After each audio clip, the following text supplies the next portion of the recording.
Did you know that the speed of light and time's flow are fundamentally different and do not have a direct correlation in the way you might expect?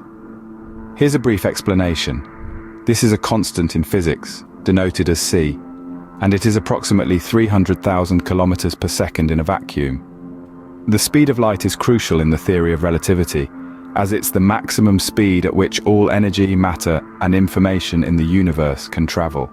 This term is a bit more abstract and not a physical constant like the speed of light. Time in physics is often considered a dimension, similar to the three spatial dimensions.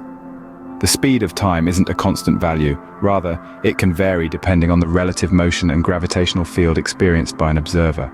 However, there is a relationship between the speed of light and the perception of time, as described by Einstein's theory of relativity. This theory predicts that as an object moves closer to the speed of light, time will appear to slow down for that object relative to a stationary observer. This is known as time dilation. So, the speed of time for the moving object is different from that of the stationary observer. This theory extends the concept of time dilation to include the influence of gravity.